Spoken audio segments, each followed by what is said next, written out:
Welcome, everybody, to the Redzone Report, brought to you by Picasso's Pizza. I don't live in Buffalo, but when I go to Buffalo, I got to get me some Picasso's. On to the show.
Welcome, everybody, to the Redzone Report broadcast live on YouTube, X, and Facebook on the Built-in Buffalo channels. My name is Izzy, as you know, and that background's useless, so we'll take that off until we get to the show. I'll probably pull my picture off of here, too, so that way you don't have to see my ugly freaking face. I'm just kidding. I'm pretty handsome guy, I think. But, yeah, we're here to talk about the 2024 draft class. The draft class just happened. I was on during all 3 days of the draft. I was on for basically the second half of the first round. The entirety of the second round, I was basically management in the background and stepped in whenever someone needed to grab a drink of water or use the restroom because it was a 6-hour show. And then the next day, I was on for the back half of the 5th, 6th, and 7th rounds. I didn't get a chance to be in there for the 4th round. So I put in about 10 hours, maybe 10 hours tops. I probably put in about 8 hours worth of draft time with this class. So I'd like to say I'm fairly knowledgeable, got to do some research during the draft, and got to listen to a lot of other Buffalo Bills commentators like Joe Marino and Sal Capaccio and Matt Bovee and Matt Perino and Ryan and all those guys there. And, Mike Catalana, Dan Fates, and Jenna Cottrell. I did a lot of research, and I listen to a lot of people who also have done research to get a bevy of knowledge that's going to help with this. And so I'm going to go over the draft class, and I also printed out the list. I actually copied it down. The slides that I have for the draftees, basically a picture of them, and then I have their RAS scores. And then I got the guys who were camp invites and UDFAs. I didn't do as much research on them yet. There's a bunch of them. I'll probably do those and get back to you guys next week about those guys. Today's mostly going to be about the guys that we drafted, and then I'm going to go into the guys that are invites in UDFAs, just naming them off basically, so you know who we've picked up thus far. And I will be interacting with the comments as usual. That's just how I do it. Junie, what up, baby? How you doing? Or you corrected yourself here. What up, Izzy? I appreciate it. And the comma. Let's go, baby. Daniel Gary's in the house. Hey, Izzy. Go Bills. He used the X's like I'm a Mexican. All right, let's do this. All right, so without further ado, I'm going to go ahead and stop my camera. And I did nothing. All right. The Buffalo Bills draft class includes second-round pick, first pick in the round after we traded out of the first round, Keon Coleman, wide receiver out of Florida State. Second-round pick, safety, Cole Bishop out of Utah. He was our second-round pick, obviously, at number 60. Then our third-round pick at 95, which we acquired after trading back twice with the Kansas City Chiefs and then with the Carolina Panthers. We got that one from the Chiefs, I think. That was defensive tackle Dwayne Carter from Duke University, about an hour and a half from where I live. The fourth-round pick is a story of a man, and that is running back Raymond Davis. And we'll go over his story a little bit, but it's a doozy. That man's been through a lot, made it to the NFL, and honestly, I mocked him a few times to the Bills. When we drafted him, I was very excited. So I'm happy to see him. He's probably my favorite pick in this draft. If not that, then he's my second favorite pick in this draft, based on draft position and value. I see some more comments coming in. I'm interested to see your takes on this class. All right. See, go Bills. What's up from Kentucky? There we go. Derek Waters. I'm talking about Ray Davis. Didn't see your comment yet. From Kentucky. Look, I'm in North Carolina, baby. So we Bills fans down south. Let's go. Say, what up, Izzy? I love the show. My grade for Buffalo Bills is a B-. Okay. And Frank Gore Jr. may give Ray Davis a run for his money. He may give Ty Johnson a run for his money. Him and Ray Davis are not the same type of back. I think that he could make the team, but I think that the battle for running RB2 is going to be between Ty Johnson and Ray Davis. I don't think that Frank Gore competes with those two guys for that spot. It's really going to depend on how good he does, whether they're going to keep two speed backs or two elusive type backs versus two power backs. I can see it going either way, but it's nice. We have some international fans in here. What up from Ontario, Canada? Not that far from Buffalo, but heck yeah. Happy to have some international folks in here, especially since we drafted an international pathway player. Let's go. Let me see something real quick. Settings, camera, audio, how to recording, layouts. Let's see. There it is. All right. We'll pull this off here. Boop. And I'm in the corner. That works for me. Okay. So I want you guys to be able to see the pictures, to the max. That's why I took myself down and out. You guys should be focused on that, not me. All right. So full time for hot videos. Oh yeah, we're gonna go ahead and block the scammer before people get too excited about this. We're going to go ahead and delete those comments.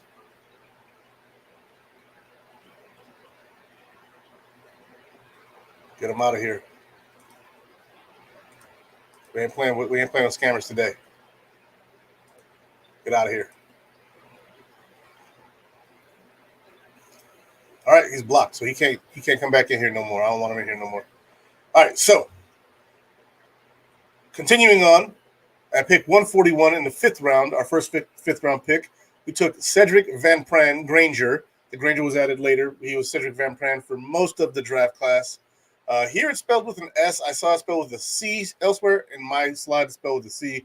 Sorry, Cedric, for screwing that up. If you see my video, I'm happy, that you are a Buffalo Bill. I saw the video also of him speaking. He says he's going to play, center/guard. So O-line coach has some work to do, but we all know we have one of the better O-line coaches in the NFL. Pick fifth round pick 160, Daequan Ulofoshio, or Eddie Ulofoshio, or as I call him, Ulofoshio. Then we have defensive end Javon Solomon out of Troy. Ulofoshio came from Washington. Then tackle Tylan Grable from UCF. Cornerback Daequan Hardy, who I'm excited about. I like him. He's probably my top 3 in this draft class. Nickel guy, but he's got great ball skills.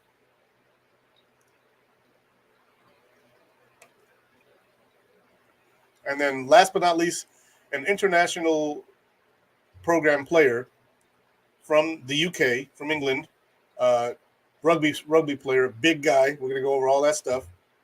Travis Clayton. When I saw him on NFL Network, or excuse me, on ESPN, that was where I watched it. The graphics said tackle, it said tackle, and then somewhere else it said guard. So I just put offensive lineman because you never know. But we're going to go over this class right now.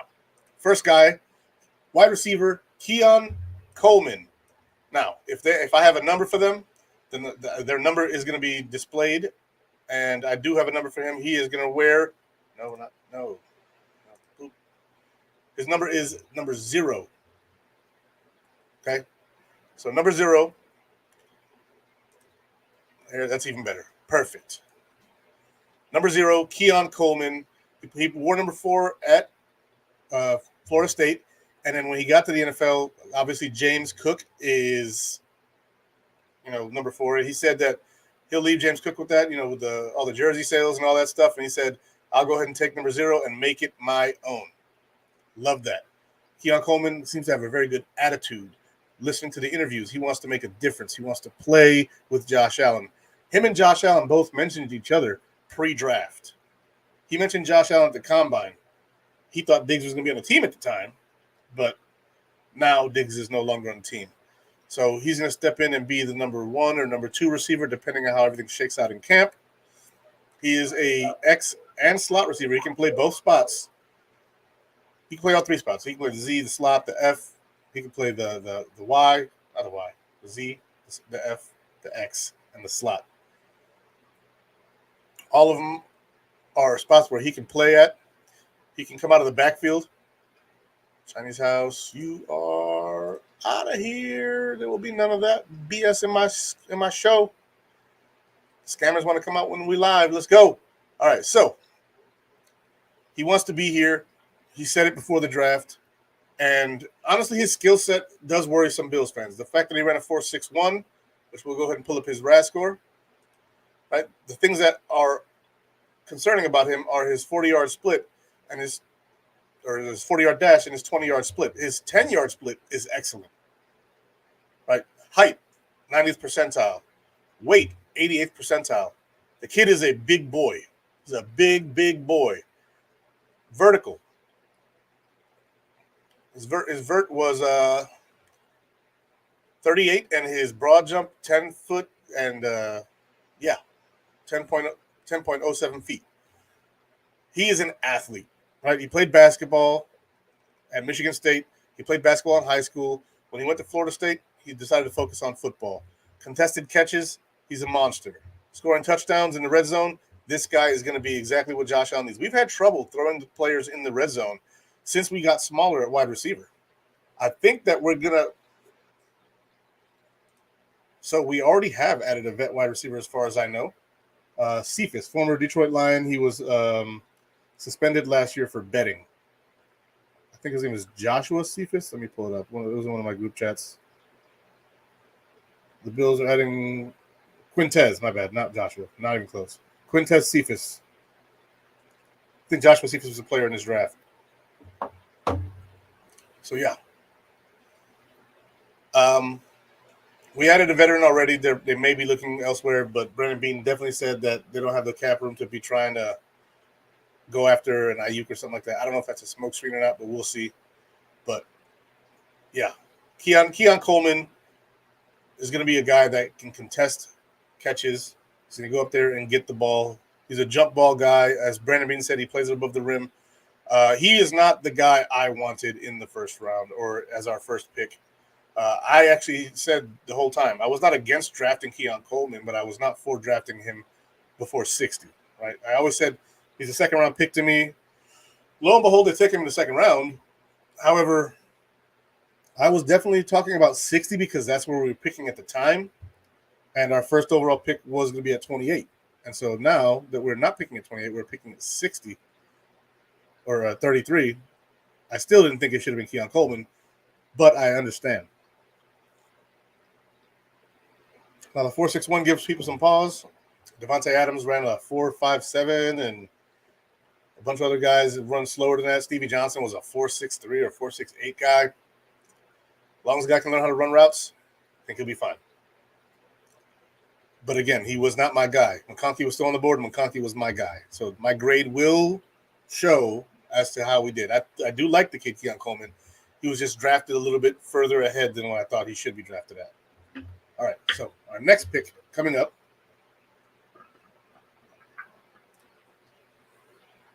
Safety Cole Bishop out of Utah, number 24. He was a team captain, and that is going to be a theme that you notice throughout this draft class. He's a team captain at Utah. He is a big boy safety. He can play any spot as a safety. He can play in the box. He can play deep safety. He's basically a Micah Hyde type player. He's a guy who can play everywhere as a safety. He did say he hasn't played much slot, but I do like this kid. I do like this kid. We got some comments in here. Keon's catch rate last year was nice. Yes, it was. He had a wonderful catch rate. Didn't drop nearly anything. And it's okay. My man Roy says Coleman, Shakir, Samuel, Hollins, and whoever else makes the wide receiver room doesn't give me good tingles. I think the room is lacking. That's fine. They're going to have to prove you wrong and everybody else wrong who thinks that too. I'm not sure. So I'm just going to go ahead and wait and see. So, yeah, I like him. I'm talking about Keon Coleman, great sense of humor. He's going to be great for us. I think I agree with that. And then Cole Bishop is aggressive. He's very aggressive. He's very aggressive intercepting the ball. He's very aggressive against the run. All-around safety. Love this kid's motor. Love his mentality. And I love that he is a studier of the game. Team captain? Yes, please. We had two safeties that were team captains, and we lost both of them.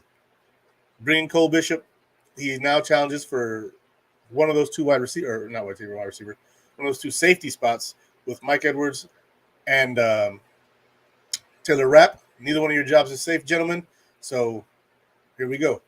Starter day one, very possible. He's going to have to fight for that. Nothing is given on his team. It's always earned.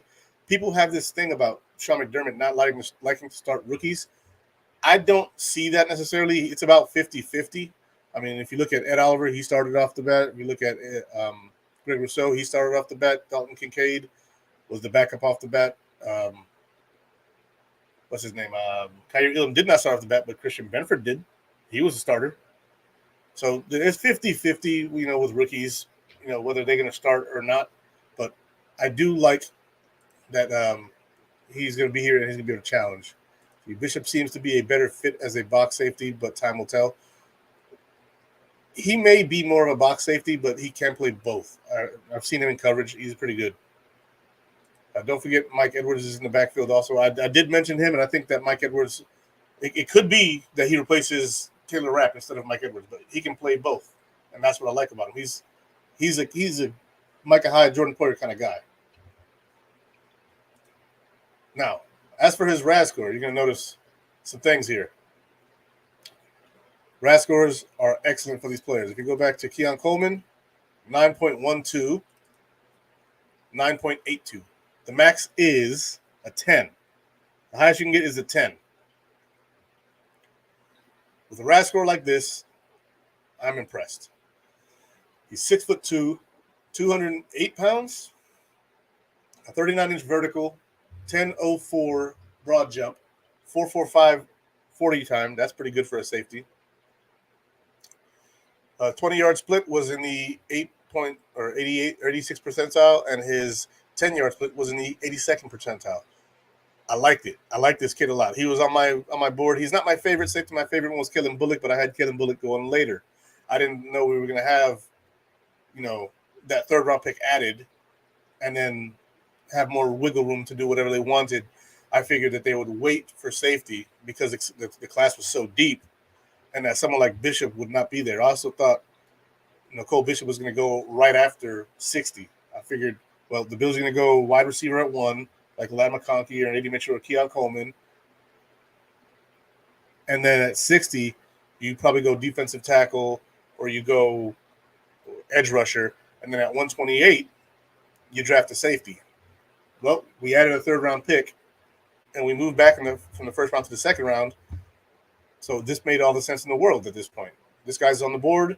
You now have a pick that you can get a defensive tackle at next, and that's exactly what they did. I love the Cole Bishop pick. He's one of my favorite picks in this draft. A lot of these guys are one of my favorite picks in the draft. You're going to hear that a lot. I really love this pick. This pick right here made some of the most sense to me once we had the draft board fall the way it did and the picks go the way they did. So let's see what happens. See, after June 1st, I see the Bills adding another wide receiver, definitely because that's when Tre'Davious White's $10 million kicks in. We'll have a little more wiggle room there, but we'll see. Coleman, love his size, not that concerned about his speed. He is a football player, not a track star. If Josh wanted him, that works for me. I agree with that sentiment, too. Him and Josh both wanted to play together. And even though his 40 time wasn't high, we can't say he's not fast. He was the fastest player in the gauntlet.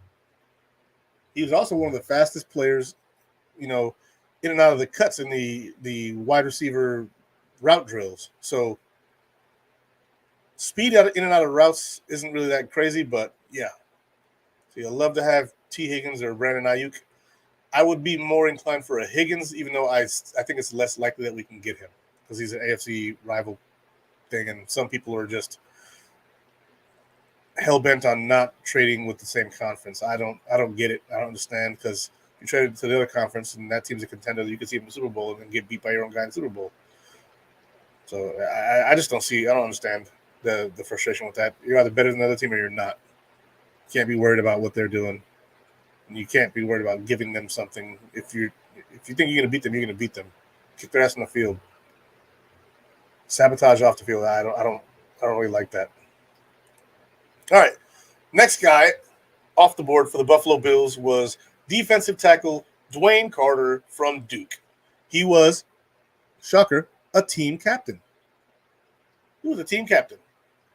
Now, as said team captain, right here in North Carolina at Duke, hour and a half up the road from me. This guy is a professional. I watched his video, his interview, press release when he came to Buffalo. He's already talking about going into the community and making a difference in the community. He's already talking about doing things outside of football to better the area. He's already talking about stuff like that. This man seems to be mature beyond his years. Obviously, team captain screams maturity, but just the way he speaks and carries himself as a person. He is a good human being from what I can tell so far. I haven't seen much of him, so I don't want to give a definitive good human being 2 thumbs up and then something happens and we find out he's really not. But as of right now, Dwayne Carter is a guy that I think that the Bills can count on to rotate in with Ed Oliver because he is a 3-tech, purely 3 technique. He's not big enough to be a 1-tech. You may see him in there at 1-tech on certain passing downs if it's 4th and 20 and you need speed guys on there. But for the most part, you're going to see Daequan Jones next to Ed Oliver and Austin Johnson, who is his backup at 1-tech. Possible to see both of them on the field at the same time, him and Ed, but it'll be probably more as a 5-tech, which is basically an end. So if you're doing like a rush package, you have him, you have Groot, you have Ed, to have the big guys out there to stop the run, but also be able to get to the backfield. I do like this player. I like him a lot. You guys feel free to read Daniel Gary's here. Cole Bishop looks like a good fit for the system when it comes to the secondary. I trust McDermott's ability to find and develop them. I like that he was a captain. I also like that he was a captain. So he has played 1 in college, but in the NFL he is a 3 or a 5. He's not a 1 in the NFL. College is a little different, My man Daniel with another breakdown here. Daniel, I gotta probably have you on as a guest sometime. Dwayne Carter fits the real need in DL. He's good against the run. Youth is needed on DL. Should fit into rotation when ready. Again, like that he's a captain. Yep, team captain. I'm having a hard time reading as fast as I'm thinking. I think the coffee's hitting me. But yeah, Dwayne Carter, good pickup, and good RAS score. Another RAS score above 8.93. His height 6'2". His weight 303 pounds. That's a 3-tech. Only 1-tech I remember being close to that weight was Kyle Williams. He was about 305, but he put on a little bit of weight when we asked him to play nose. Vertical 88th percentile, 32. That's pretty good for a big guy. Broad jump 9 feet. Wow, that's wild. 40-yard time was 5, so he ran a 5 flat.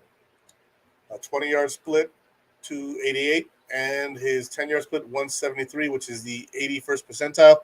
This kid can flat out move. His grade was as size was okay, but speed and explosion, great. So his technique is really what's going to be worked on. If he had good technique, if he had really, really good technique, he'd have gone before this. But I really like this kid, especially on a rotational basis with Ed. We didn't really have somebody in there that we could trust. We had Tim Settle going in there sometimes. We had Jordan Phillips backing up Daequan Jones. It was a mess. Puna Ford was on the team, but I don't know why they didn't trust him. My man David Highland in the comments. Izzy, what's up, baby? I know you saw me on the draft because I saw your comment, but we weren't really doing fan comments. But you know my show. But yeah, we definitely had a hard time stopping the run last year. This year, I don't see that being as much of a problem, especially with some of the other draft picks, because we didn't really double dip in this draft. But yeah, Dwayne Carter, excellent pick. That's our last day 2 pick. Team captain. I love the fact that he was a team captain. And I'm putting team captain for players who were team captains in high school and college. Right? Because those are both important to me.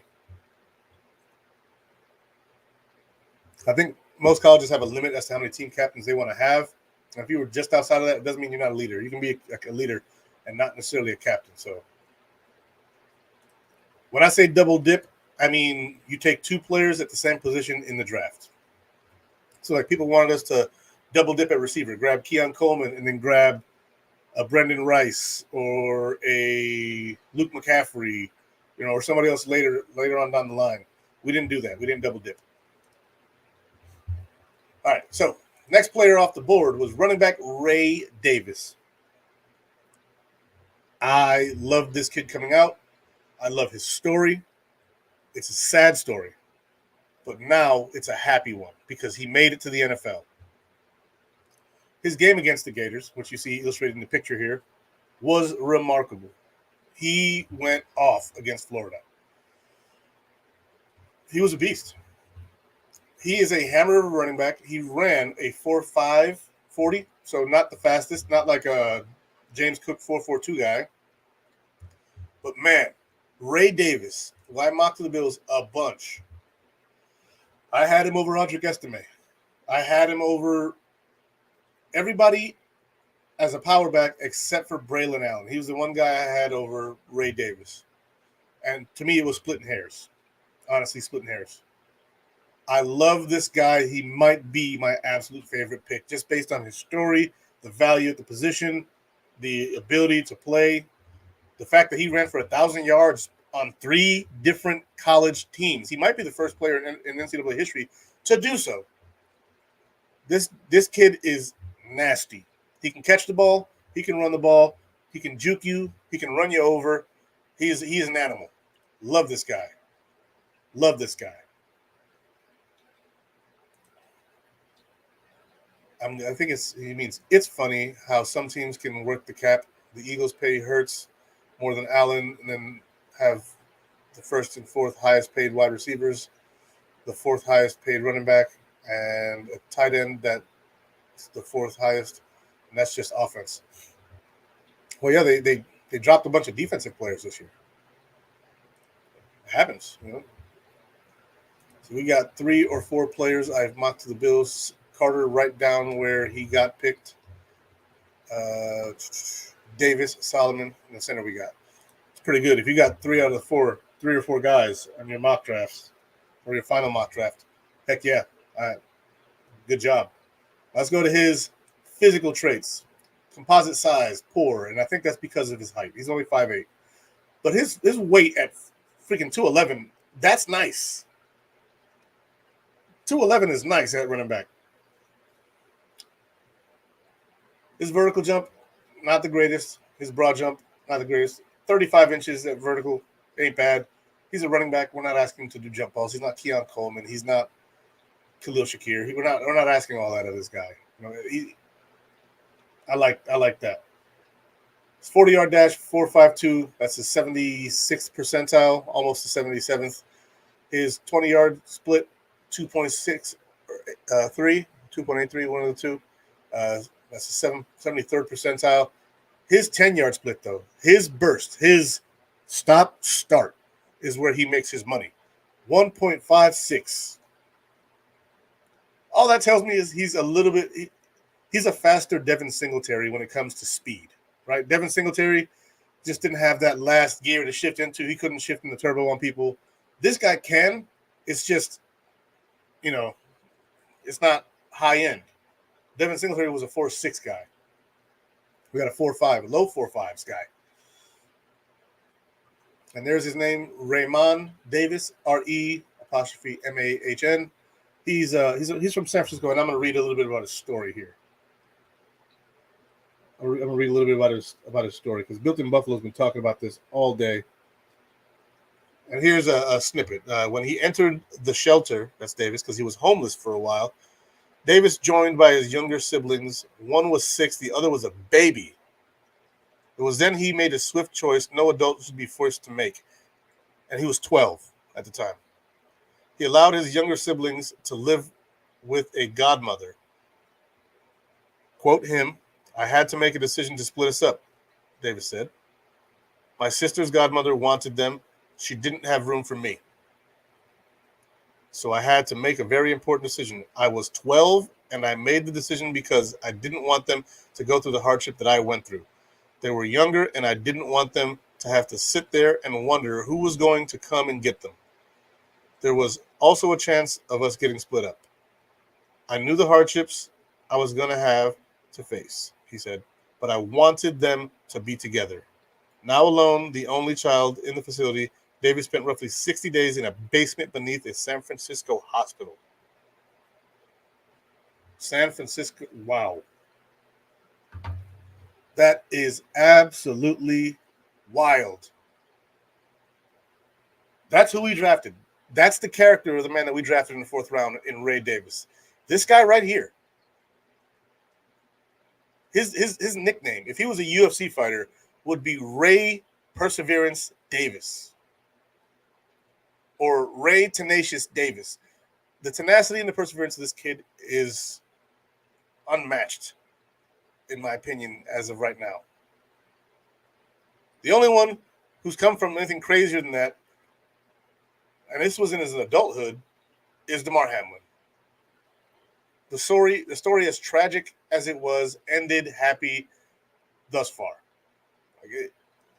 His childhood ends on a happy note, getting to the NFL. That is a beautiful story. Welcome to the Buffalo Bills, Ray Davis. Now, first pick, 5th round. Love this pick as well. As you can see, team captain, center/guard, Cedric Van Pran-Granger, University of Georgia, played with James Cook. The guy's a road grader center. I'm surprised he was there. He should have been a 3rd round pick. This draft was wonky. Teams had grades on kids that I just didn't see. And you know what? That's none of my business because we were the victors who took the spoils on this. We were the victors who took the spoils on this one. Hang on one sec. Ray Davis, I think, will be RB number 2 pretty quickly. Touching story. Glad he's a Bill. This guy will never be outworked, in my opinion. He rounds out the running back group nicely. I like the pick. I love the pick. So not concerned about his leaping ability. He'll be hurdling defenders exactly. And Davis has been a man since he was 12. Sad but impressive at the same time. No 12-year-old should have to go through that. Not a single one. Ray Davis is a good pick. I agree. Excellent pick. Now, Cedric Van Pran-Granger, Hermione's brother. This man here is a dog. He should not have been there in the 5th round. It's crazy that he was even there. But you know what? He was. He was there. So the only jersey numbers we have so far are the 1st and 2nd round pick. No one else has a jersey number quite yet.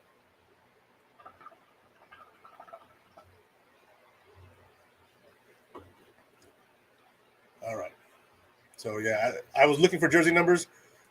When you see them, it's because they actually picked one so far. But the only ones I could find were the first 2 picks. So, sorry about that. I wish I could do more for you. But, yeah, this guy right here could win that starting guard job in camp because I had a 3rd round grade on him. I didn't think we could get him because we did not have a 3rd round pick. And then we didn't take him in the 3rd round because of how that all unfolded. And he was still sitting there in the 5th round. So what do? You go get your guy. And Bills fans were clamoring for a center. Some of them were clamoring for a center early. They were like, JPJ still there at 33. Go get Jackson Powers Johnson. And I wouldn't have been upset if they did. Would have made total sense. 1 second. I'm going to blow my nose.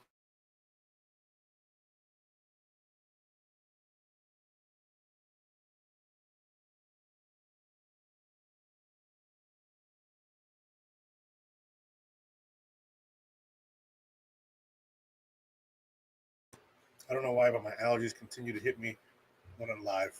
It's weird. I hope Keaton Bills makes the squad. I really want a Bills jersey. I do not disagree. I like the name. I haven't watched any film on him yet, so like I said, I'll be going over the undrafteds, and next week I'll be able to give some more info on that. The Bills only have 82 guys on the roster right now. They have 5 guys that are in for camp invites, including the quarterback, and we'll go over them a little bit later, but I'm just basically going over their names and where they're from. But Van Pran, he said in his press conference that he is going to be training under Aaron Kromer to be guard as well. So he's going to have position flex, hopefully. If not, then he'll be the backup center, most likely. And I'm fine with that. I like the pick of Cedric Van Pran, especially the fact that he's a team captain. Notice how we lost, 5 captains, and we've already drafted 3? That's big for me. That's big for me. Now, his size, they have his size as poor. He was 6'4", 298. I think that's fair enough size for a center.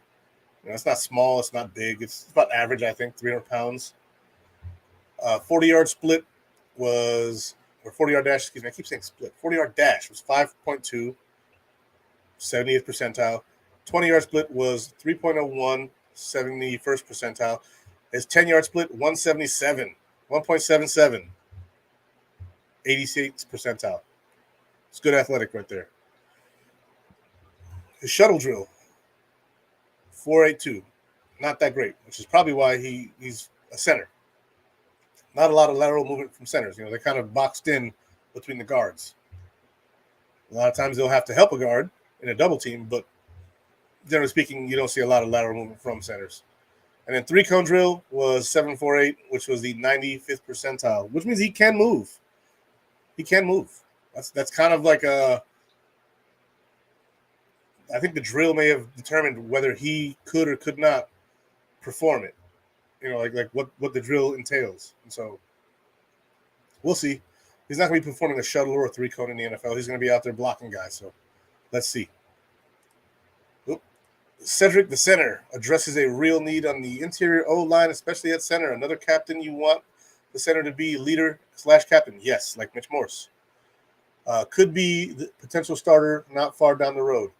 Could be. Also remember, if he does not start and he sits behind Connor McGovern for a year or two, Connor McGovern's deal is basically a 2-year deal with a 3rd-year option. Like he can be let go of after this year, or they can move him back to guard, which is a big thing that could happen because Deion Dawkins has not had 2 years in a row with the same left guard next to him. So if he's good enough to take the center role and start off the bat, that's what I would do. I don't mind Connor McGovern being the center. I don't mind at all. He played it in college. He's got 100 snaps in the NFL. He's done it before. But if Cedric Van Pran can take that, I would prefer to keep 80% of the offensive line intact and just replace the center. That would be ideal, I think. And so that's where I go with that. Now we're on to the next player, and I hope it doesn't feel like I'm blazing through these guys, but I'm trying to keep the show to an hour. I do have to get out of here. I have a show to go to, a comedy show at 7 p.m. So we're going over it. This guy right here definitely bumps my grade up.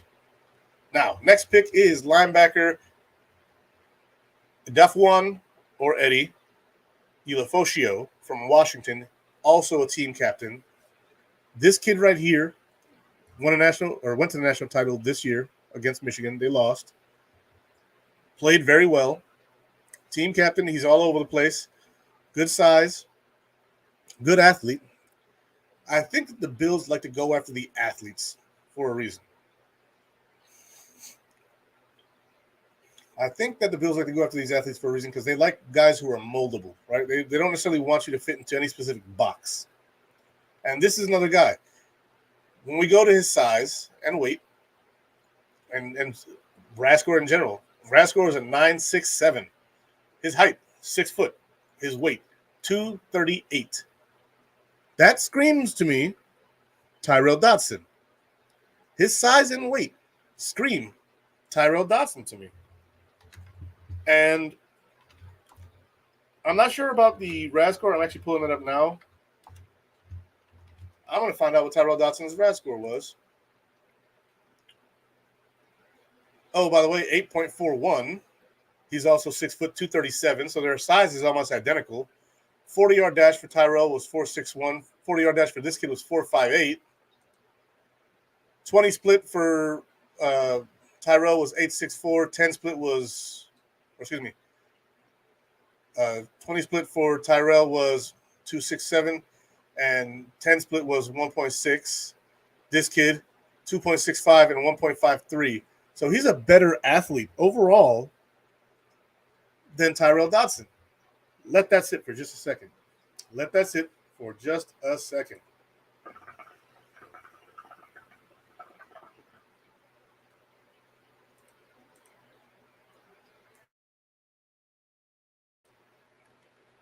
All right. Better athlete than Tyrell Dodson, same exact size as Tyrell Dodson. This is not a replacement for anybody in the defense or in the linebacking core other than Tyrell Dodson and AJ Klein. He's that type of guy, that size, but faster. So now you put him in McDermott's scheme, and he gets to get trained up for a year behind the likes of Terrell Bernard, Matt Milano, and also Dorian Williams. Those are the guys who would be ahead of him for me right now. Nicholas Moreau might be, but Ulofoshio, man, this kid, he could be something. He could be a steal in the 5th round at linebacker again. I don't know. That sounds familiar. There we go. Eddie, also captain. I wonder if he's a replacement for Dot. See? There you go. You're already seeing what I'm saying. I said that yesterday when we drafted him.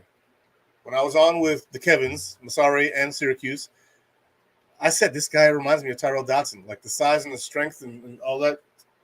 The athletic score that's Tyrell. See, Coleman too slow for NFL standards. That's why the Chiefs and other teams didn't pick him. That's absolutely not true. Not true. He's not too slow for NFL standards. Plenty of NFL wide receivers have had success running in the 4.6s, like Stevie Johnson. Chiefs got a fastest receiver of all time, while the Bills get Gabe Davis 2.0. If he's Gabe Davis 2.0, he's Gabe Davis with better hands. I'll take that. If that's your comparison, that's fine. But he doesn't drop anything, and he doesn't gator chomp the ball like Gabe Davis does. And you can have the fastest player of all time. John Ross was too. I'm not saying that Worthy was going to be John Ross, because Worthy is actually a better football player in college than John Ross. Worthy is worthy of his draft spot. Picking him at 28, he could be picked there. I had him anywhere from the late 1st to the early 3rd. But it doesn't mean anything until you see him on the field. So it is what it is. And imagine if Gabe Davis had Keon Coleman's hands, he probably would have had a 1,000-yard year at some point in time for the Bills. But Gabe Davis had a catch percentage of 55%. Keon Coleman's percentage is way higher than that. Way higher than that. And Keon Coleman is a contested catch monster. Gabriel Davis was not. He wasn't. He had some contested catches. He had some nice ones. But he was not a monster at it. Keon Coleman is. Thanks for the comment. But Ulofoshio, I like the pick. Right? You lost Tyrell Dodson and AJ Klein retires. It's time to move on from those two guys. You don't have any big linebackers aside from Balin Spector on the roster. Those are your two big linebackers, Ulofoshio and Balin Spector. Your starters are Milano and Terrell Bernard, who are smaller guys. Your direct backups to them are Dorian Williams and Nicholas Moreau, most likely. And then, you go to Ulofoshio is going to be a special teamer along with Balin Spector, most likely as well. I really like that draft class. I like that linebacker room a lot. Coleman is a very good blocker. He's a very willing blocker. Yeah, Coleman's an attitude guy. He's an attitude guy. And he's a charming and funny kid. He's a charming and funny kid. That's a plus. You don't have to be charming and funny, but I like it when we have guys who have some personality on the team. Like Trey White. He's bringing that kind of goofball that Trey White brings. I don't know if you guys noticed this, but the guys the Bills bring in from Louisiana, they are like happy-go-lucky kind of goofball jokers, like all the way back to Kyle Williams. Kyle Williams was a big, snuggly teddy bear of a goofball, but on the field, he was a monster. And then you go to Tre'Davious White, the Trey White Goalie Academy, right? You know, like all that crap that Trey White would do. Just, he was hilarious. Where's he from? Louisiana, LSU, right? Then Dorian Williams last year. Not as much of a joker from what I could see, but always with a smile on his face, happy. Just, I like the Louisiana to Buffalo connection, right? There's some similarities there. They love hot food. We love hot wings. The connection there is real, you know? They get here. He's sitting there eating wings on the way out of the press conference. Like, what the hell is this guy doing? It's hilarious. I love that about the kid. He's bringing some attitude and some humor to the Buffalo Bills. Something that we lost when we got rid of Trey White. And something that we lost when we got rid of Stephon Diggs, but the attitude is different. Because Diggs' attitude was very different from this one. Gabe Davis, more of a laid-back guy. Well, we have that kind of in Khalil Shakir. I like also Samuel. Curtis Samuel has, you know, he's got that New York City vibe to him because he's from New York City. He's from Brooklyn. But he's got a little bit of goof to him, too. I like that. Nobody that graduated from Trey White's Goalie Academy has ever been scored on.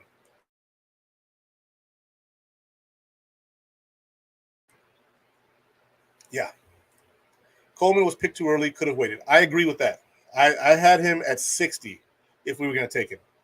Like, if we were to take Ladd McConkey and Keon Coleman at 28 and 60, that would have made the most sense to me if you were going to double dip. But also, I'm a fan, and so I am not as good an evaluator as Brandon Beane, I would like to think. If I'm a better evaluator than Brandon Beane, Bills, call me up.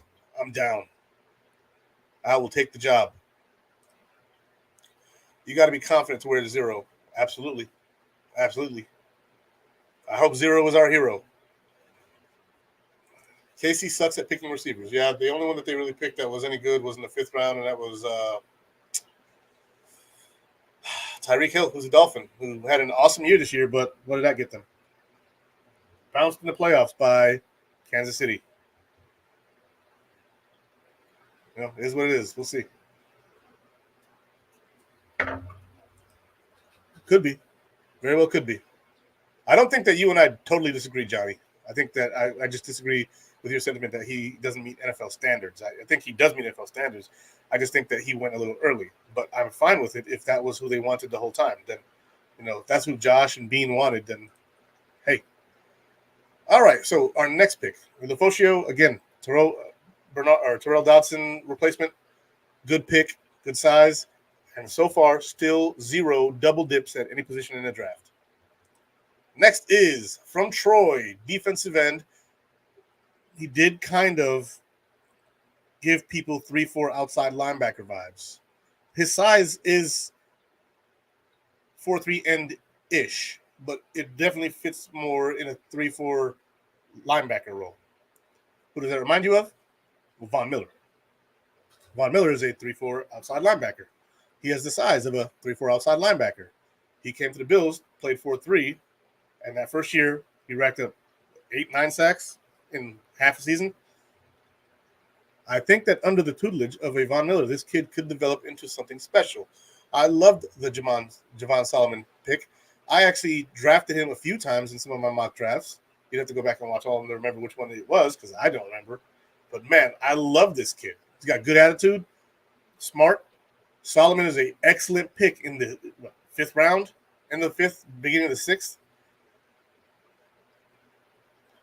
The kid is excellent, and I'm very happy that we were able to draft him, bring him in, and hopefully we can develop him in a year or two to take over and be a true pass rusher. He was a sack machine in college. That's what he's known as, sack machine. He was picked in the 5th round at 168. We ended up trading back from 163, 5 picks, and took him at 168. Javon Solomon, to me, is a potential steal in the draft. Now, is he a steal yet? I have no idea, but potentially, kid's a steal. Now, we go to Javon Solomon.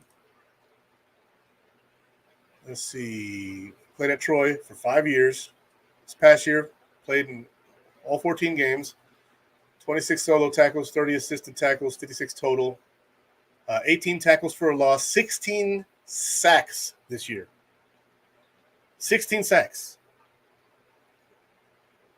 That's nuts. He had 3 forced fumbles and 2 fumble recoveries.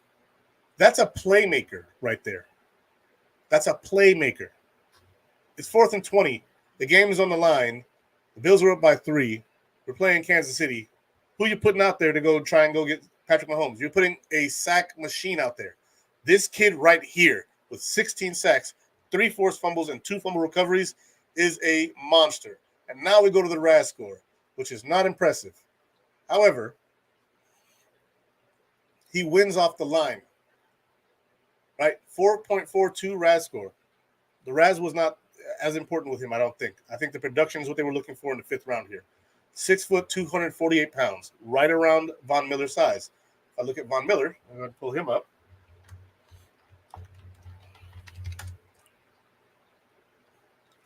Pull Von Miller, he is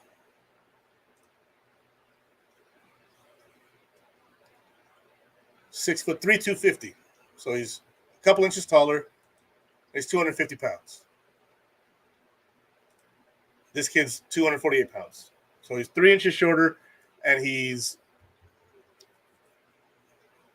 not a 240 or 246. He's at a 4 or 2 pounds lighter than Von Miller. I like the pick. I love the pick.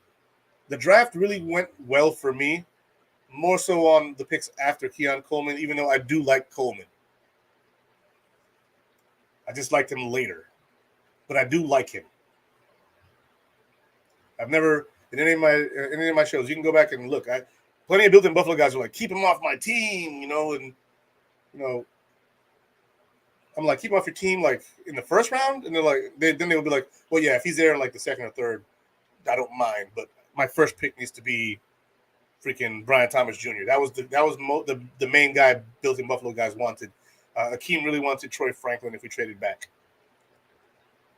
I think Troy Franklin went to a place where it's going to be hard for him in Denver, but they did get, I believe, Bo Nix, so that means that he was reunited with Bo Nix.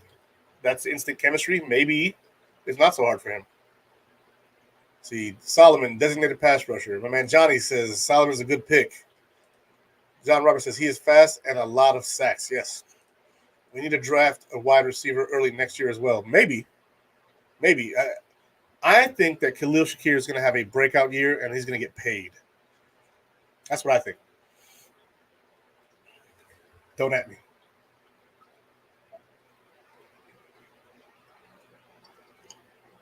Allergies are killing me. Luckily, allergy medicine is sending all stuff down my throat, but it's getting stuck right there. Jesus. See, Solomon, some needed youth depth at defensive end. Very nice college stats. Hope he can transition. If he does, he could be steal. That's what I'm saying, buddy. That's what I'm saying. His 40-yard dash, 4.81, not the greatest. 20-yard split, 2.79, not the greatest. His 10-yard split is where they hit him with it. But his vertical, 37 inches, is an explosion measurement. He did not qualify for an explosion grade, but overall, not the best athlete. However, I think that his play could be better than where he grades. I gotta blow my nose again, folks. Give me 1 second, please.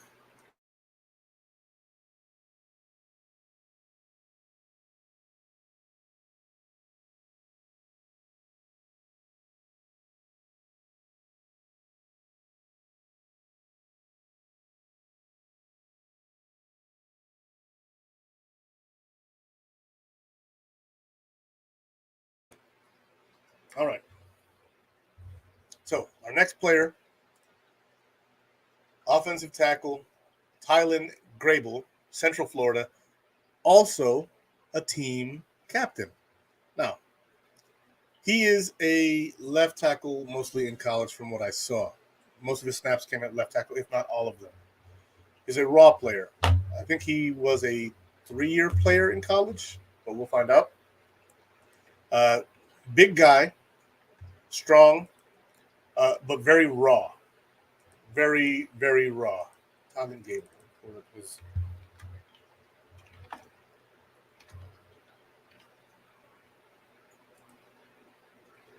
Tylan Grable. Get some more information on him. 6th-round pick, very raw player. He is from Georgia, Gordon, Georgia. He was a senior, so 4 years of college. 6'6", 306. His production score wasn't the greatest. Again, he was very raw, but his athleticism score was through the roof. At 306 pounds, he ran a 4.95. So to run sub 4.5 at his size is incredible. He went right around where he should. So it wasn't really a steal per se, unless he proves to be. But yeah, the kid is going to be a developmental guy. He may be a practice squad guy, or he could be somebody who competes with Ryan Vandermark for that swing tackle spot. Also, he's going to be competing with Lyle Collins for a roster spot. So I like the pick. We needed to get a tackle in here to compete. We have 4 tackles already. We have Spencer Brown. We have Deion Dawkins. We have Ryan Vandermark. We have Lyle Collins. Lyle Collins coming off that injury, so we don't know how that's going to shake out. But you bring in a young tackle in the 6th round to compete with Ryan Vandermark and Lyle Collins for a roster spot and a potential swing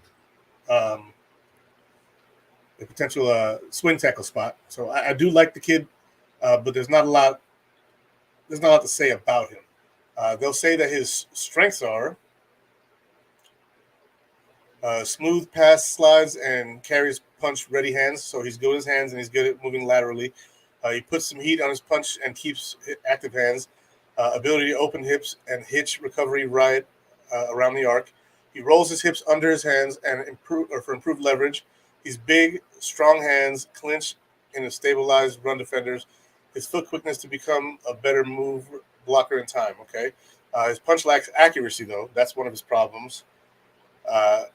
And timing is both a run or lacks accuracy and timing as both a run and pass blocker. Lower body trails upper body sometimes.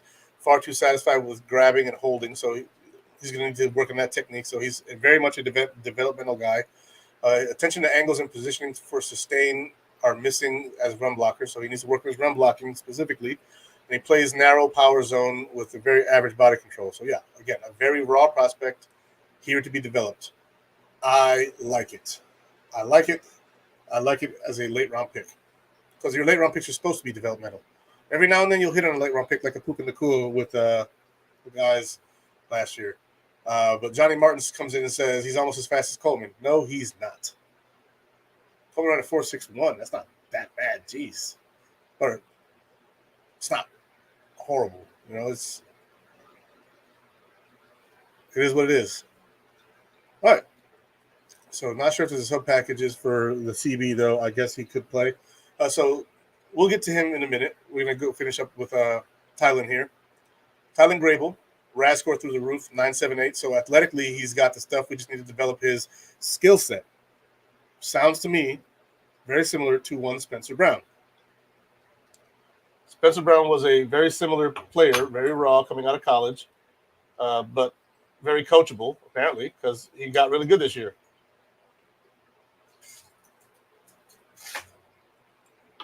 Got very good this year, and I actually like that they went and got another athletic freak at the position to potentially, if he can develop over the year, replace Spencer Brown if need be. Spencer Brown has gone through a couple surgeries. I don't see his career being that long. Somebody's going to pay him, and I don't want to say I hope it's not us, but if it is us, I hope it's maybe 2 years of an extension. Now, on to the next. This pick right here got me pumped. Okay? Got me pumped for a couple of reasons. One, it gives us a true backup slot corner. He's a slot corner. That's who he is. He's also an awesome return man. An awesome return man. Like I said, at the beginning of the show, I looked to my constituents in this field of study on players, and a lot of them are just blowing up the fact that this guy is so good and went this late. But he, as a return man, he is nasty. He is nasty. In high school, I believe it was the All-Star game or the Army game or whatever it was. He had 4 touchdowns in some game. He also was a team captain, but he had 4 touchdowns. He had, what was it, 2 receiving, an interception for a touchdown, and a kick return touchdown or punt return touchdown because he played receiver and corner at the time and returner. So anything the small guy could do on the field, he did it, basically. And I don't know how he was still there, Cammy Poo. I have no idea. But that's not my business. My business is that we got him. I wasn't really looking at this guy like that. I saw him, but I didn't do any deep dives on him before the draft. But he, as of right now, he's going to be our special teamer, and he will see the field if something happens to our beloved Taron Johnson. He is the backup to Taron Johnson now. Plays the slot very well. He's very aggressive in that role. But on special teams, he is a nightmare to deal with. He is a nightmare to deal with, and I love it. My man Spin says his size gives him a little margin for error. I read it, and I was going to read it as if it was my comment. That's actually Spin's comment. And this year, Bills fan, I agree. I believe he is pure special teams, but in the future, I believe that he will transition potentially into maybe our future slot after Taron Johnson. Taron Johnson signed through his other year, 31 or 32 age, 31 or 32 years old. That's how long we have Taron Johnson signed through. But his RAS score, 8.51. The only bad thing on it is his size. He's 5'9", 179 pounds. I don't see why that's a problem as a slot corner or as a nickelback, as the position is actually called. His vertical, 42.5. That's pretty good for a guy his height. It's really, really good for a guy his height. It's elite for a guy his height. His broad jump, 10 foot. For a guy his size to jump 10 feet is wild. 40-yard dash, 4.38. 93 percentile. 20-yard split, 2.56. 88th percentile, almost 89th. 10-yard split, 1.52. That means that when this guy starts moving, he's moving. He's moving. 89 percentile, almost 90th percentile. This kid right here is fast. It's fast. Our man Kevin Pooh says, or ma'am, I can't, there's no picture there, so I don't know. It could be like Cameron as a guy or a girl, I'm not sure. But Cammy Pooh says, make him a safety. I don't think he's big enough to be a true safety. But he could already play back there if you needed him to. But there we go. Hardy size reminds me of Roby Coleman. He's a little taller than Roby Coleman, but not by much. But the weight is about the same. But remember, Roby Coleman, he played in the Super Bowl, man. Like, he played nickel for the NFC champion Rams. There we go. So Spin says, not a sexy draft, but a solid draft filled with a lot of needs.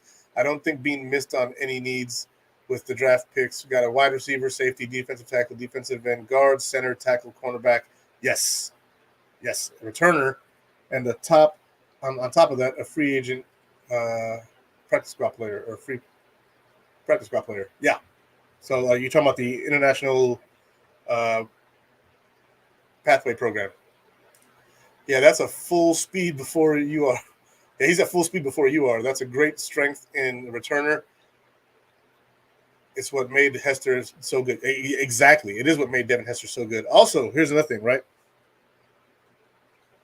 The new kickoff rule. You put him back there with a guy who's got some speed and size, like, I don't know, Keon Coleman, who did play special teams. He returned kicks. He had some return touchdowns. Did our first overall pick in this draft, Keon Coleman. I wouldn't say put him out there, but if you kept like a Mac Hollins and you put this kid and Mac Hollins back there, there's a lot you could do coming out of the backfield. There's a lot you could do coming out of the backfield. Cammy who comes back and says, we can get another wide receiver after June 1st. We have about $3 to $4 million in cap for White. No, we get $10 million in cap for White. Yeah, we saved $10 million in cap for White. His total hit this year was $16 million if he was on the team. If we cut him, then we would have to eat 6 and save 10. So, yeah, we get $10 million back into the cap. Do I see Brennan going all out and spending all of it? Not really, but you never know. You never know. Let's see what we got here.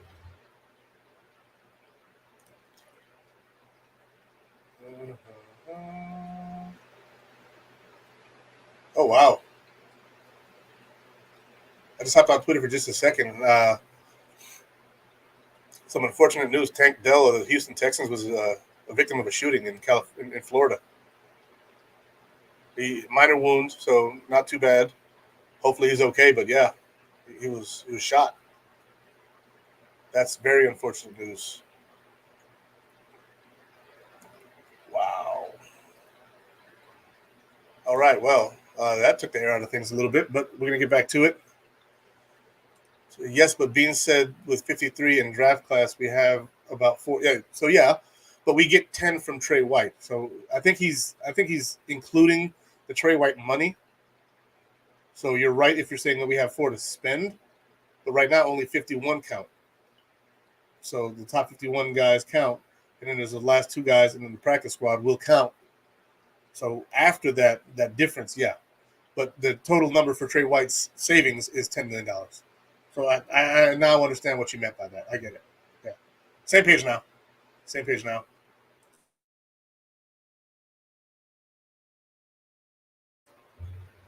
Yeah, Dell can't catch a break. Poor guy. Praying for him. I'm praying for him. Hopefully it's not something that happened because of something he did or was involved in before, college or anything like that. You never know where these kids come from. These things happen. Maybe somebody was robbing him because he's an NFL star. He's got money now. Maybe they're trying to jack his car. I don't know, but praying for Tank Dell. Next player off the board. Last player off the board.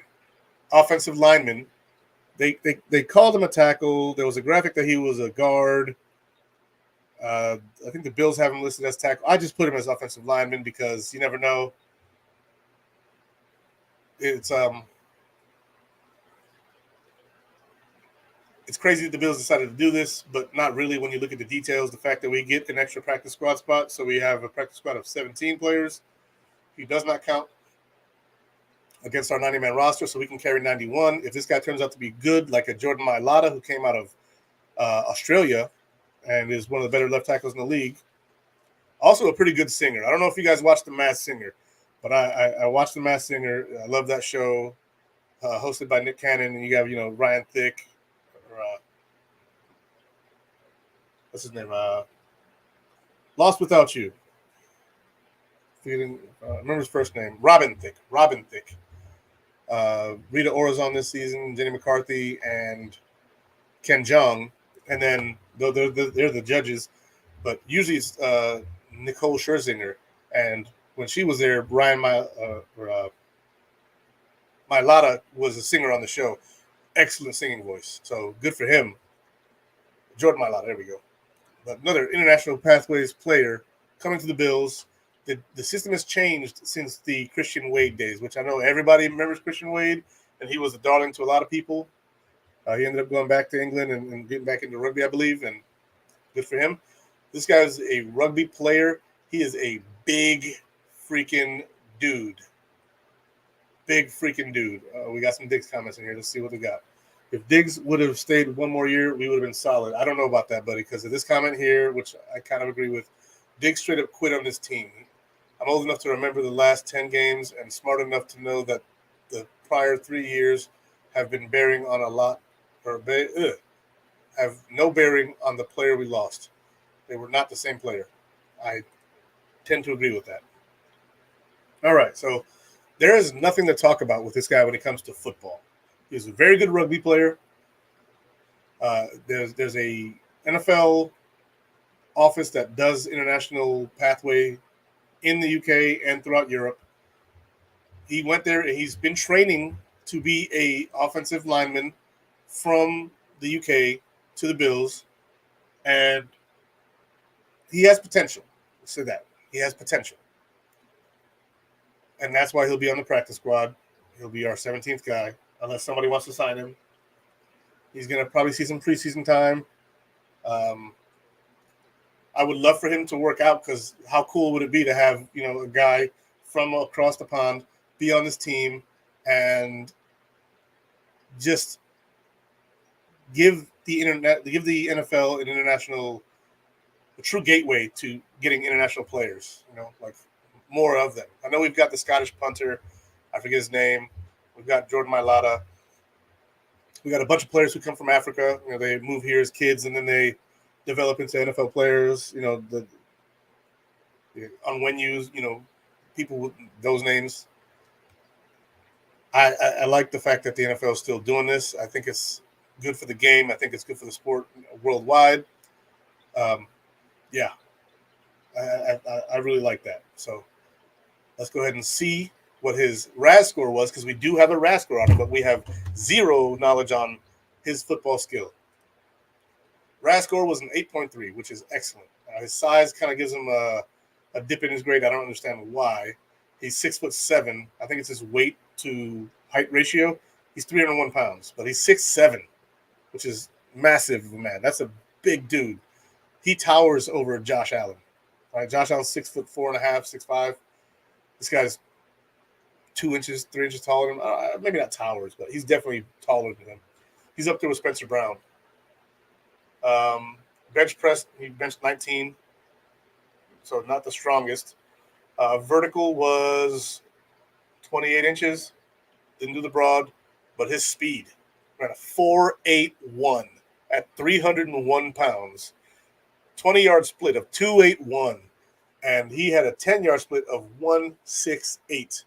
This guy is big and fast. As my man Spin says, needs to hit the weight room, and that's what he'll do. He will hit the weight room. He will get into the building. He will get on a NFL diet and NFL workout regimen, and I think that should help him out. The Bills should know where they want him to be. Big man, big rugby player. Not a lot more to say about the guy. I wish him luck, and I hope that he pans out. I hope that all of them pan out. I hope all the guys we drafted, and I hope all the guys we bring in as free agents pan out. I hope all of them have success in their NFL careers. I really do. It's just they all can't. Not everybody can. And so with that being said, good luck to this man. Now, we go into the UDFAs. Here we go. I'll break out my list. The first one everybody knows, that's Frank Gore Jr. from Southern Miss, running back, son of former Buffalo Bill, former Miami Dolphin, former San Francisco 49er, former Indianapolis Colt. Great top 3 yardage of all-time running back, Frank Gore Sr.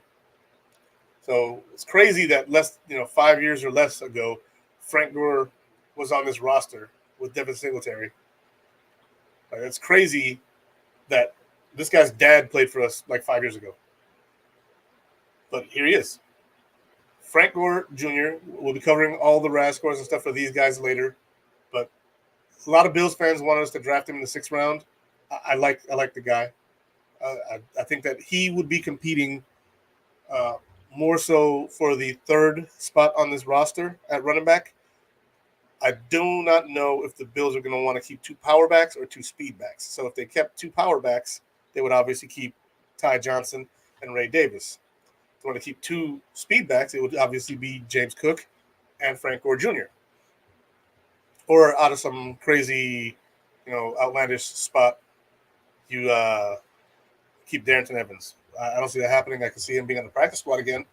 But I also see either Ty Johnson, Frank Gore Jr., or Ray Davis being on the practice squad. I think Ray Davis is going to make the team, though. He's my prediction for RB2, and I think that the competition for the 3rd spot will be between Frank Gore Jr. and Ty Johnson. I also believe that it's going to be a philosophical choice. It's going to be a philosophical decision, and that's going to be key to him making the team. The next player in the top middle, is Xavier Johnson, wide receiver from Ohio State. I haven't done any research on him, so that'll be next week. I know more about Frank Gore Jr. than him because of his dad. The third one at the top is Keaton Bills. As you can see, the back of his jersey, imagine that name on the back of a Bills jersey. I've not done a lot of research on him other than the fact that his name is Bills, and people they're saying our international guy here is almost as fast as Coleman. He's closer than the other guy.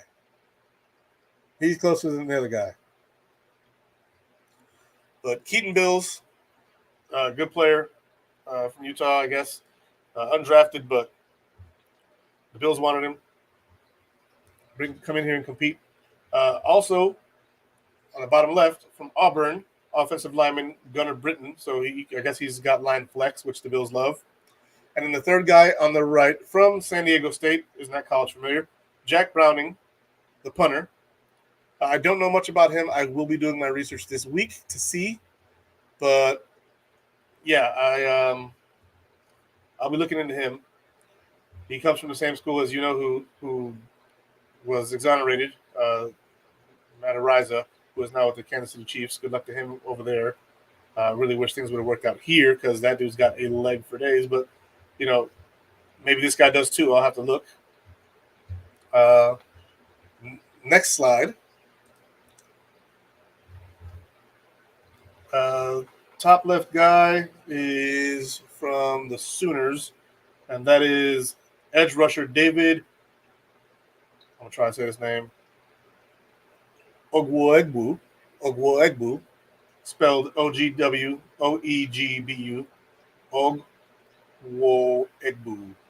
Ogwuegbu from Houston/Oklahoma. He played at both schools.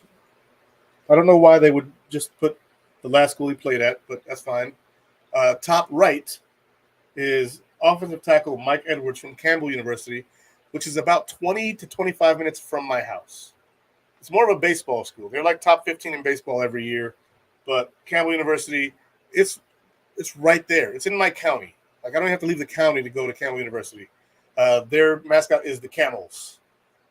So I like that pickup, mostly because I don't know anything about him. And it's a guy who's local to where I live. I'm from Rochester, New York, but I live in North Carolina, close to Fort Bragg, now known as Fort Liberty. Hate the name. It's a stupid name. But it is what it is. It sounds like a camp that Girl Scouts and Cub Scouts go to sell cookies and learn how to tie knots. I don't like the name. Then bottom left from the University of Miami is Branson Dean, defensive lineman. Again, I'll be getting information on him next week. And then the cornerback you see at the bottom right from the University of Western Michigan is Kenny H. Lovely. Love that name. Kenny H. Lovely, love the name. Those are our undrafted free agents. There's 10 of them. 4 on this slide and 6 on this slide. And then the last slide, we have 5 rookie minicamp invites. These men are not on the roster. They are invited to try and earn a roster spot. We have 8 roster spots available right now. We are at 82 because our last pick did not count towards the roster. Cornerback from Clemson, Sheridan Jones on the bottom right. Gunnar Watson, quarterback from Troy, top right. Stephen Hillis, linebacker from South Dakota, top left. I wonder if he's related to Peyton Hillis. Al-Fahim Walcott, defensive back from Arkansas, and Nelson Paul, defensive end, front and center from SMU. These guys are rookie minicamp invitations. What about Xavier Washington, Ohio State? Did I just miss that? You missed that. That was on my first UDFA slide. He's in the middle top right here, number 10 from Ohio State. I don't know much about him, so I didn't say much about him. I'll be covering these guys next week. Excuse me, now I got hiccups. I don't know what the heck's going on with me. But guys, that is my show today. My grade for the Buffalo Bills this draft, my grade for them is a B. It's a B. To me, Keon Coleman at 33 is a C-plus pick. The rest of the picks, they killed it. It's a B. Solid B. I was teetering on B minus yesterday, but today it's a B. Now that I've actually had time to sit down look at the players, where they were drafted, what their value was in most drafts, mock drafts, and most scouting that I've seen. I love this draft. The only thing I don't think is that great is Keon Coleman going at 33. But if he's your guy, you take him where you have the opportunity to take him. I do like Keon Coleman. The player is the value that I don't like. It's not necessarily the player. I do like the player. I've always liked the player. I just haven't had him going that high. 60, at 60, that's an A pick. At 33, it's a C plus to me. Maybe a B minus. If you ask me at the end of round one, that's what I was saying is that B plus or B minus, C plus, it's the same thing to me. It's the same thing to me, right? It's like a junior middleweight and super welterweight. It's the weight class between them. It's the same weight class. It's one middleweight's 160, welterweight's 147, 154. There it is. But it is pretty good. See, Kansas City had an even better one. I don't know. I didn't really pay attention to their draft class. I can look at that real quick and then give you what I think. Let's see, draft. I have an NFL tab open already. Draft tracker. Teams. We go down to the Chiefs. Xavier Worthy. Okay. I had him in the second or third round, so they leapt for him. In my opinion, they took him in the first. I did not have him going in the first. Kingsley Suamataia, solid offensive tackle. The Niners traded with them for that one. So if we're stupid for trading with them, the Niners, they lost in the Super Bowl twice. Fourth round pick, Jared Wiley. They didn't have a third round pick because they gave it to us, tight end. So another backup for Travis Kelce. They like to rotate those guys in and out. They don't really keep their backup tight ends for long. They ride them out and then go on about your business and go somewhere else. Jaden Hicks, defensive back, Washington State. I do like that pick for them, but not really. I don't care. He's a safety anyway, I think. So they just kind of bolstered the safety room there. Hunter Nerzad from Penn State. I like that pick at center. I had him in the 5th or 6th round. That's where I had his value sitting at. And so good for them for getting a center there, keeping their offensive line, stout. Jaden Hicks, Washington, DB. Let's see where they have him playing. They had him as a 2nd or 3rd round pick. They got him the 4th. So it's good value. It's a safety, plays in the box. So that's fine too. Kamal Hayden, defensive back from Tennessee. I like that pick. They lost, of course, Mike Edwards, and they lost Snead. They traded him to the allergies are killing me. They traded him to Tennessee. I don't know how you trade somebody like that and then go in the 6th round to try and replace him. Could be a steal. They may not be trying to. They did draft Joshua Jackson, I think it is, from Fayetteville State a year or two ago. I actually wanted him to come to Buffalo. He's from Fayetteville State, which is right here in like 20 minutes from where I live. It's right down the road. And so I might have actually run into the guy before. But, yeah, I wanted him to come to Buffalo, but they took him. Assholes. Then C.J. Hansen, offensive lineman from Holy Cross. 7th round pick. I'm not really that worried. I don't think the Chiefs had a better draft than us. I have Keon Coleman better than Xavier Worthy. Xavier Worthy's not a contested catch guy. He's also a fast guy. That's going to be his main attribute. Keon Coleman's main attribute is I catch ball. So I don't have the Chiefs having a better draft. I see the LOL, whatever. I don't care. Hello? Bro, you gotta go. Yeah, I know. Almost done. Thank you.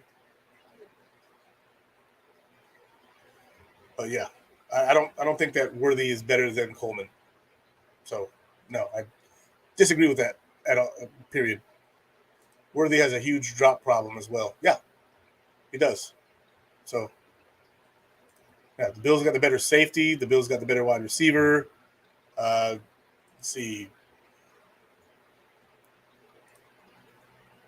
Draft. Let's go ahead back to the draft tracker. Teams. Let's go back to the Chiefs. Kansas City Chiefs.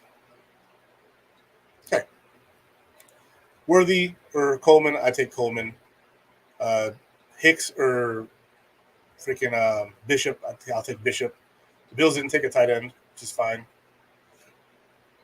Suamatia is better than the tackle we took, but we don't really need a tackle, so that's fine. Hunter Nurzad at center. He's not better than Pran-Granger. He's not better than him, so I'll take our guy. Kamal Hayden is not better than the guy we got from Penn State. Plus, our guy can play nickel and he can play returner, and he's an excellent returner at that. And then C.J. Hansen versus the guy we got from England. Okay, that's even, I guess, if you're comparing 7-round picks. But we also got the other tackle, Grable from UCF, who is, in my opinion, a better prospect going forward. So, no, the Chiefs did not have a better draft than the Buffalo Bills. I don't care what anybody says. Anybody. Is that guy a Chiefs fan? I mean, maybe. I don't know. Can't really see his picture there. Bills already have the best center in the league. I don't know who that is because we don't